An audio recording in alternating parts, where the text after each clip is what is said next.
Selamat sore anak-anak, Tante Sari ucapkan selamat beribadah, salam sejahtera bagi kita semua. Mari kita akan mulaikan ibadah sekolah minggu kita. Saat ini Tante Sari undang anak-anak semuanya berdiri. Kita akan memujikan minta Tuhan pimpin.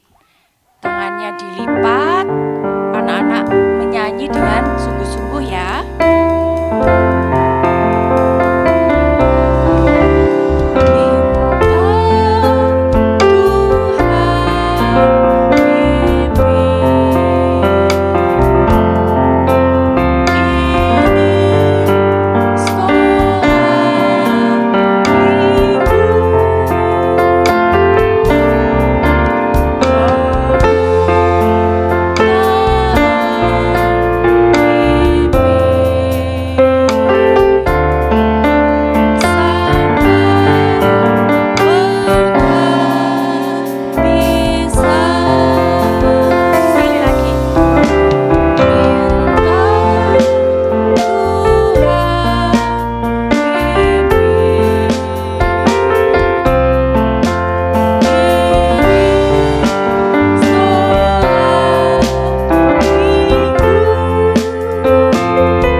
Sungguh-sungguh berdoa kepada Tuhan, tangannya dilipat, matanya ditutup, anak-anak berdoa dalam hati, Tante Sari akan berdoa.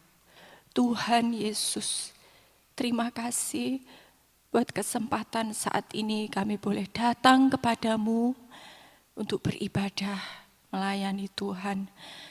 Kami tidak mampu, mohon urapan Roh Kudus, baik hamba, Tante Sari, juga anak-anak semuanya, musik, komputer, semua Tuhan urapi untuk kemuliaan bagi nama-Mu.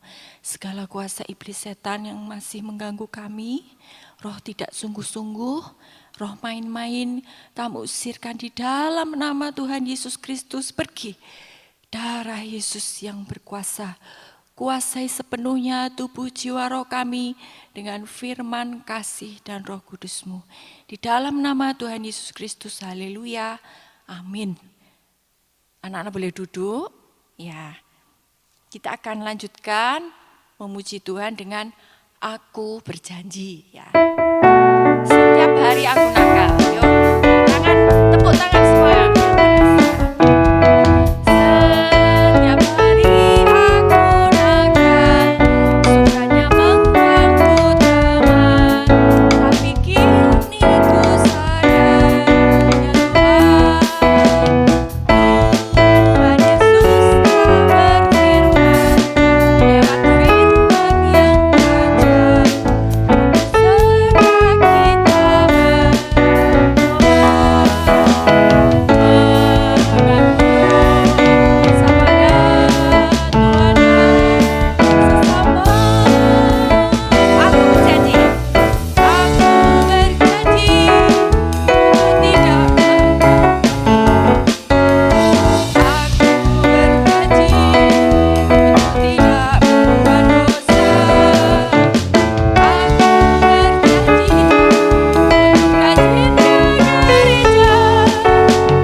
berjanji, Tante Sari, anak-anak semua, untuk melakukan firman senantiasa. Ya.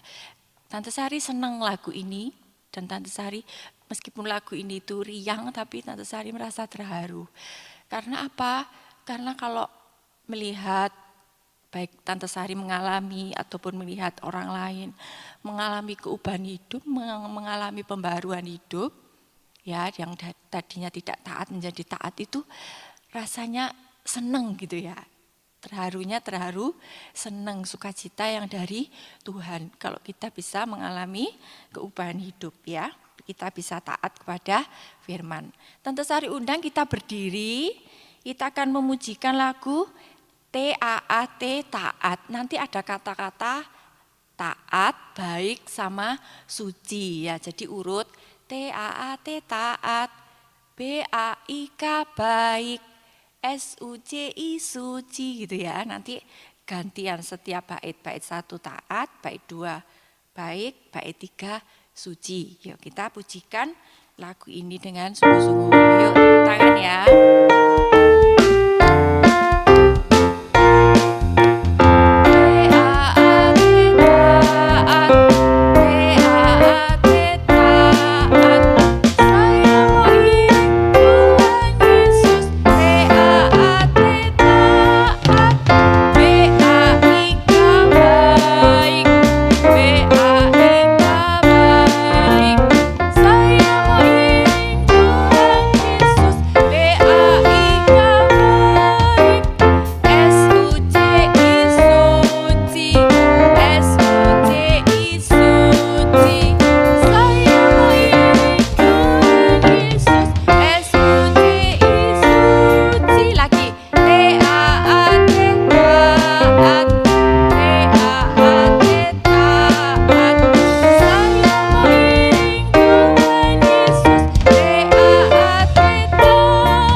Kita mau jadi anak Tuhan yang baik. Dari awal dulu. Kita mau jadi anak Tuhan yang taat, baik, dan suci. Mau ya anak-anak ya? Tante Sari juga mau ya. Kita akan mendengarkan firman Tuhan. Terlebih dulu Tante Sari mau beri pengumuman ya. Pengumumannya ibadah sekolah minggu, onset di gereja, di Surabaya jam 9.15, Medan jam 9.15, Malang jam 10, di Jakarta jam 16, jam 4 sore. Setiap kali beribadah anak-anak berpakaian yang rapi. Jangan lupa disiapkan Alkitab dan alat tulis untuk yang sudah bisa membaca dan menulis. Ringkasan firman Tuhan, link YouTube, tugas atau kegiatan sekolah minggu bisa dilihat di Google Classroom dengan kode KZYIYNP. Terus pengumuman penting selanjutnya, anak-anak yang ikut orang tua beribadah di gereja hari Selasa, Kamis, dan Minggu tidak boleh mengganggu, tidak ramai, tidak jalan-jalan, tidak lari-lari. Anak-anak harus duduk manis dan ikut mendengarkan firman.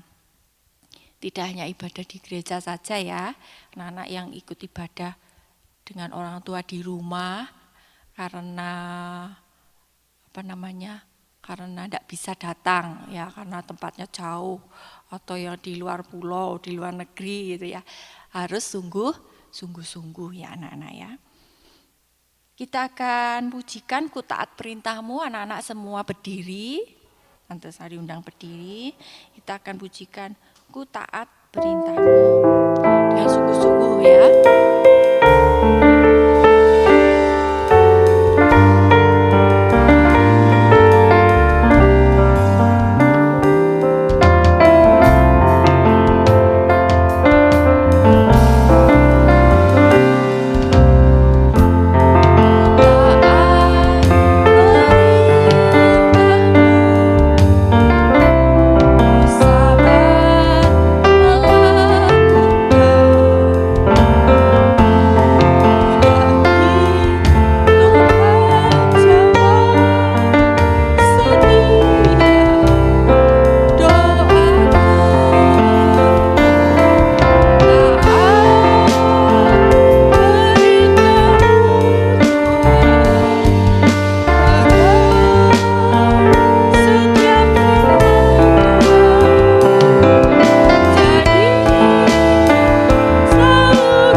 dilipat, matanya ditutup, kita berdoa dengan sungguh-sungguh. Tirukan Tante Sari berdoa. Tuhan Yesus, kami rindu untuk bisa mendengar firman dengan sungguh-sungguh, mengerti firman-Mu, percaya firman-Mu, sampai melakukan firman-Mu di dalam kehidupan kami. Segala kuasa iblis yang masih mengganggu, kami usirkan di dalam nama Tuhan Yesus. Pergi. Darah Yesus yang berkuasa. Terima kasih Tuhan. Haleluya. Amin. Ya, anak-anak boleh duduk lagi. Tante Sari saat ini akan firman berjudul Raja Saul yang tidak taat.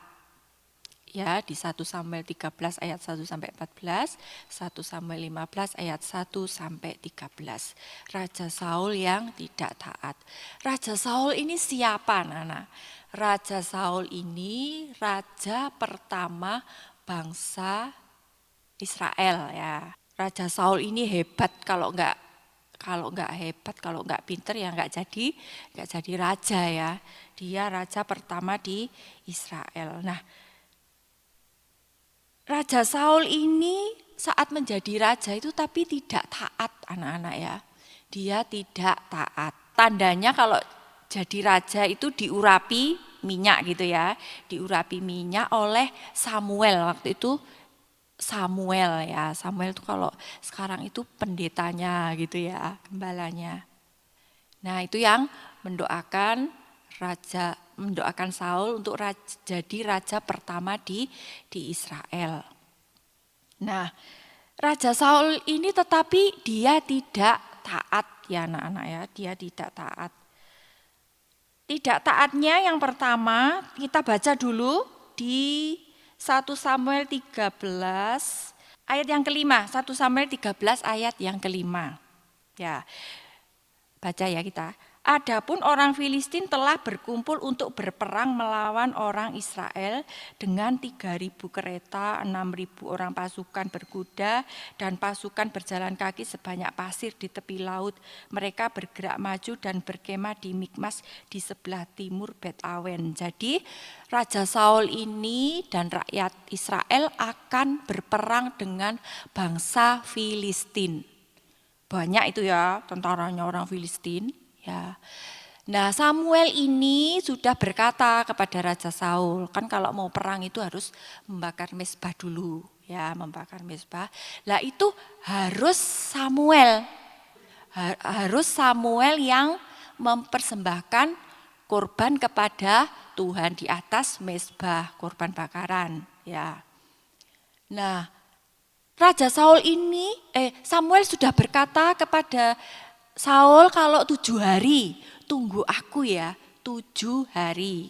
Ya, jadi Saul ini nunggu Samuel. Hari pertama ditunggu nggak datang-datang, hari kedua nggak datang-datang, hari ketiga, sampai rakyatnya Israel ini takut, anak-anak, ya. Mereka ketakutan, mereka berserak-serak, berpencar meninggalkan Saul, sembunyi di gua-gua, keluk-keluk batu gitu, ya.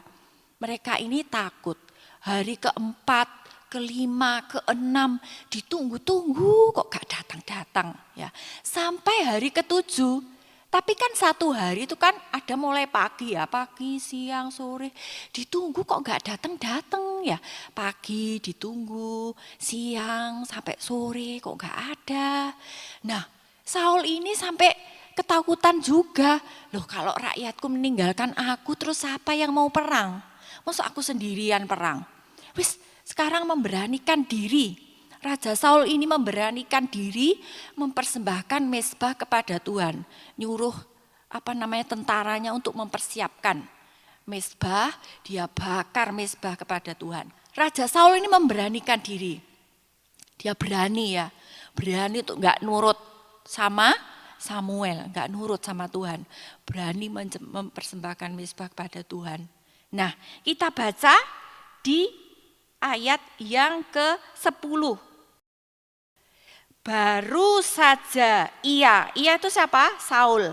Baru saja Saul habis mempersembahkan kurban bakaran, maka tampaklah Samuel datang. Saul pergi menyongsongnya untuk memberi salam kepadanya. Nah, jadi waktu Saul ini mempersembahkan mezbah ya, berdoa kepada Tuhan, minta penyertaan Tuhan, minta pertolongan Tuhan supaya waktu perang bisa menang. Baru saja, berarti baru saja ya, baru berapa detik mungkin atau berapa menit Saul mempersembahkan mezbah, Samuel datang. Loh, Samuel kaget ya, kok sudah mempersembahkan mezbah, sudah tak suruh nunggu, aku kok gak sabar Saul ini ya. Kita baca di ayat yang ke-13. Kata Samuel kepada Saul, perbuatanmu itu bodoh. Wah, raja loh padahal ini ya. Tapi Samuel berkata kalau Saul ini bodoh. Karena apa? Tidak taat kepada firman. Disuruh nunggu 7 hari. Ya, yang harus mempersembahkan mezbah Samuel, malah Saul yang mempersembahkan mezbah. Enggak nurut ya, dia enggak taat. Itu sudah diperingatkan kepada Samuel. Kalau kamu enggak nurut, enggak taat gini, nanti enggak bisa loh kokoh kerajaanmu. Tuhan menolak kamu menjadi raja kalau kamu enggak nurut. Ya, terus diberi kesempatan lagi untuk Saul ini taat di 1 Samuel 15 ya, di 1 Samuel 15 itu Saul akan berperang melawan Amalek. Tuhan berfirman kalau Amalek ini harus ditumpas karena dia ini menghalangi bangsa Israel waktu masuk ke Kanaan, perjalanan dari Mesir ke Kanaan. Jadi bangsa Amalek ini jahat anak-anak. Dia suka merampas, menghalang-halangi ya bangsa Israel dalam perjalanannya, suka ganggu. Oleh sebab itu Tuhan murka, mau ditumpas ini orang Amalek lah. Raja Saul ini suruh numpas semua. Raja, penduduknya mulai yang tua sampai yang bayi ya. Terus hewan-hewan semua harus ditumpas. Ya, kambing, domba, ternak-ternak, kerbau, apa itu semua harus ditumpas. Lembu harus ditumpas semua. Jadi harus dihabiskan itu bangsa Amalek ya. Jadi Samuel sudah pesen itu sama Saul ya. Harus ditumpas semuanya. Sudah, terus Raja Saul ini pergi berperang melawan Amalek, menang anak-anak. Lah, menang ini tetapi Raja Saul enggak taat lagi. Rajanya tidak ditumpas, tidak dibunuh, ditangkap gitu ya. Ditangkap. Hewan-hewan juga gitu. Yang jelek-jelek saja yang dibunuh. Yang tambun sama yang baik tidak dibunuh. Ya, tidak ditumpas. Rakyatnya ngomong, raja ini bagus untuk mempersembahkan mezbah kepada Tuhan ini buat dibakar toh di atas mezbah untuk dipersembahkan kepada Tuhan, ini baik raja gitu. Raja Saulnya nurut aja sama suara rakyat. Ya, enggak ditumpas. Nah, Tuhan tahu anak-anak. Tuhan tahu. Tuhan lihat loh, Saul ini kok enggak nurut lagi sama aku ya. Kok enggak nurut sama Tuhan. Nah, firman terus 1 Samuel 15 ayat yang ke-11. Aku menyesal karena aku Tuhan ya. Aku menyesal karena aku telah menjadikan Saul raja, sebab ia telah berbalik daripadaku dan tidak melaksanakan firman-Ku. Jadi Tuhan menyesal menjadikan Saul ini sebagai raja. Nah, Samuel tahu ya, diberitahu sama Tuhan. Terus besoknya Samuel datang kepada Saul. Saulnya ngomong sama Samuel, "Pak, saya menang loh Pak. Tuhan sudah menolong, terus saya menang melawan bangsa Amalek." Samuel terus bilang, "Lah itu apa?" Suara mbek, ya, suara kambing domba. Terus suara mo, suara apa? Suara lembu sapi. Lah kok gak ditumpas? Lah itu kan baik Pak, bagus, sehat, gemuk, bisa untuk mempersembahkan kurban kepada Tuhan. Loh itu, rajanya yang gak ditumpas. Gimana kok gak nurut sama firman? Wah, Samuel marah ya sama Saul. Samuel ya sedih. Kok Raja Saul kok gak taat sama Tuhan? Dikatakan oleh Samuel kalau Raja Saul ini sudah ditolak sebagai raja oleh Tuhan. Samuel ini mengemukakan berbagai alasan, ya. Tolonglah Pak Samuel, tolong ampunilah saya Pak Samuel, saya sudah tidak nurut, tapi Tuhan sudah menyesal, ditarik gitu ya, minta maaf, mohon kepada Samuel untuk diampuni, tapi sampai jubahnya Samuel ini robek. Itu tanda, ya, tanda. Samuel sudah katakan kepada Saul, seperti jubah yang robek ini, kerajaanmu juga tidak akan kokoh. Ya, seperti kain yang sobek itu kan gak kuat, gak kokoh. Jadi kerajaanmu tidak kokoh, tidak akan selama-lamanya. Kamu menjadi raja dan akan digantikan oleh yang lain. Nanti digantikan oleh yang namanya Daud, ya anak-anak ya. Nah, ini ceritanya Raja Saul yang tidak taat. Berapa kali Raja Saul tadi tidak taat anak-anak?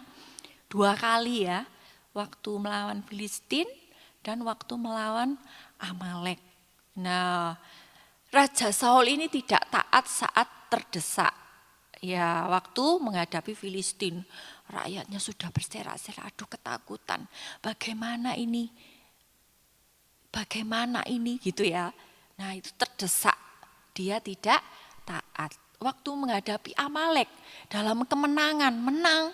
Ya, melawan Amalek menang, rajanya enggak ditumpas, hewan-hewan yang gemuk enggak ditumpas, enggak taat lagi. Kita mau belajar dari Raja Saul ini ya. Kita mohon kepada Tuhan saat ini untuk memiliki sifat tabiat taat. Sudah taat loh tante. Tapi kita mohon kepada Tuhan supaya ketaatan itu menjadi karakter anak-anak, bertabiat dalam kehidupan kita. Jadi saat terdesak, saat dalam kesukaan, itu tetap taat. Ya Tante Sari beri contoh ya kalau saat dalam terdesak. Gimana sih Tante kalau terdesak itu? Contohnya, perintahnya Tuhan apa? Tidak boleh mencontek gitu ya. Seperti Saul tadi sudah menerima perintah. Kita juga menerima perintah dari Tuhan. Firman-Nya, tidak boleh mencontek, harus yang jujur gitu umpamanya. Sudah Tante, sudah nurut aku, sudah taat, aku sudah tidak nyontek kok sekarang. Ya bagus. Ya, tapi suatu saat ya dites sama Tuhan ini. Wah, sudah 10 soal ini 1 sampai 9 sudah kejawab. Tinggal 1. Aduh kok gak bisa ya, lupa aku. Gimana ya, sudah belajar kemarin tapi kok gak keluar ya ini ya. Aduh Tante aku kok kepingin nyontek ya. Nilaiku biar bagus. Nanti nilaiku jelek kalau enggak nyontek aku. Lah saat terdesak, saat takut, enggak nurut, nyontek. Nyoba Tante sedikit aja Tante, aku pengen nyontek. Buka bukunya, nyontek. Wah itu enggak taat ya. Jadi itu bukan ketaatan yang mendarah daging anak-anak ya. Masih suara dagingnya masih bersuara. harus taat sampai daging tidak bersuara. Daging tidak bersuara itu apa? Ya pikiran-pikiran daging itu tadi. Aduh aku takut loh tante, nanti kalau nilaiku jelek, itu suara-suara daging yang membuat kita tidak taat ya anak-anak. Itu kalau terdesak. Ya jadi kita harus taat. Firman-Nya apa ya harus dilakukan itu. Ya, tidak mendengar suara daging, apapun resikonya ya nurut saja. Meskipun, aduh kurang satu ini gimana ya tante?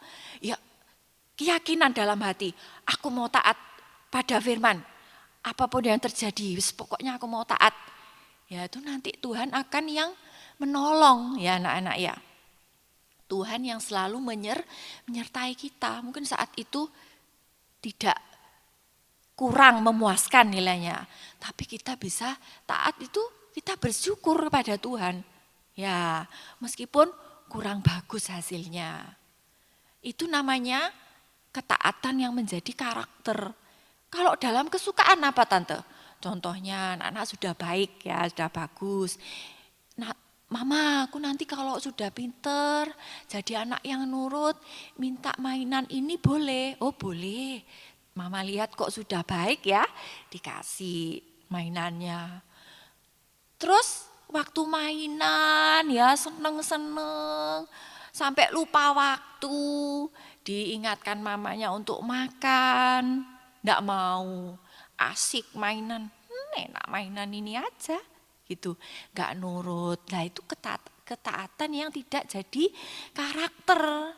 Nurutnya masih nurut kalau enak umpamanya, nurut kalau kalau diberkati Tuhan mau nurut tapi sudah diberkati Tuhan nggak taat. Contohnya ya kalau Opawi sering katakan dulu belum diberkati setia taat, sudah diberkati Tuhan umpamanya beli mobil gitu ya, lupa ibadah, malah maunya jalan-jalan aja ya, nyoba mobilnya yang baru itu. Ya itu contohnya seperti itu. Kalau dalam kesukaan kita mohon kepada Tuhan untuk taat yang jadi permanen anak-anak. Taat yang jadi yang sudah mendarah daging. Jadi apapun risikonya tidak mendengar suara daging, pokoknya mau taat seperti Tuhan Yesus. Taat sampai daging tidak bersuara, sampai mati di kayu salib. Kalau dipikir ya menderita anak-anak, menderita Tuhan Yesus itu. Tapi Tuhan Yesus mau taat, kita pun juga begitu. Tuh firman-Nya umpamanya harus mengasihi. Sudah mengasihi aku tante, tapi suatu saat temannya menggoda umpamanya, nakal sama kita yang aduh keterlaluan sekali nih tante, aku gak mau memaafkan umpamanya. Aku gak mau lagi nolong, aku gak mau lagi berteman, ya sampai gitu ya. Itu ndak boleh, ya ndak boleh seperti itu. Jadi harus taat bagaimanapun temanku ya aku harus mengampuni, ya aku harus mengasihi seperti itu. Itu adalah taat yang menjadi karakter. Tidak seperti Saul ya, dalam terdesak gak taat, dalam kesukaan tidak taat ya. Kalau tidak taat anak-anak, jadinya seperti Saul, gak jadi raja, kegagalan yang luar biasa ya. Kalau kita tidak taat pun seperti itu, akan mengalami kegagalan. Tapi kalau kita taat, Tuhan yang menolong kita. Ya di setiap langkah kehidupan kita, Tuhan akan selalu menolong kita sampai nanti masuk dalam kerajaan surga kekal selama-lamanya.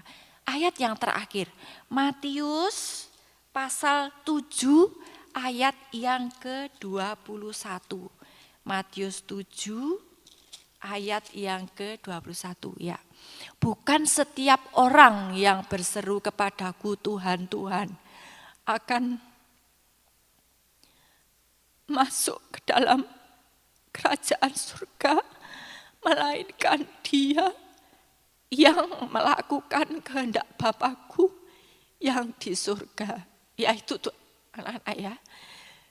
Jadi bukan setiap orang yang berseru kepadaku Tuhan, Tuhan akan masuk ke dalam kerajaan surga. Melainkan dia yang melakukan kehendak Bapakku. Jadi siapa orang yang masuk surga itu? Orang yang melakukan kehendak Tuhan. Orang-orang yang taat kepada firman Tuhan. Jadi kalau kita mau gak taat, ya, kalau mau gak nurut sama mama, ya, sama guru, ingat, oh aku ini mau masuk surga. Jadi harus taat. Apapun penderitaan yang kita alami, apapun resikonya yang kita hadapi, ya, kita mau taat. Ya, itu firmannya Tante Sari. Tante Sari akan akhiri, kita akan pujikan lagi. Ku taat perintahmu, kita bangkit berdiri. Kita akan pujikan lagu ini dengan sungguh-sungguh ya anak-anak.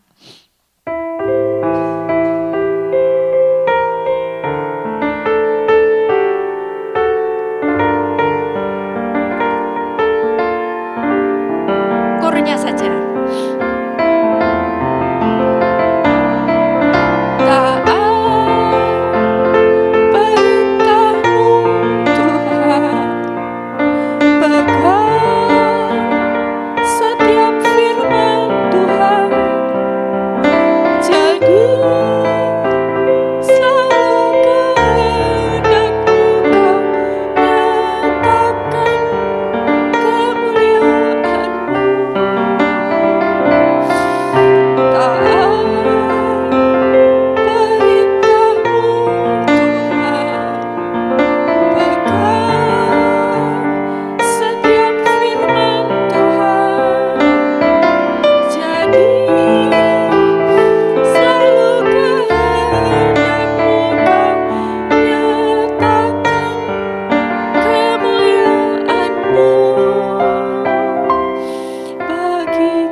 Ditutup, anak-anak berdoa dalam hati, Tante Sari akan berdoa.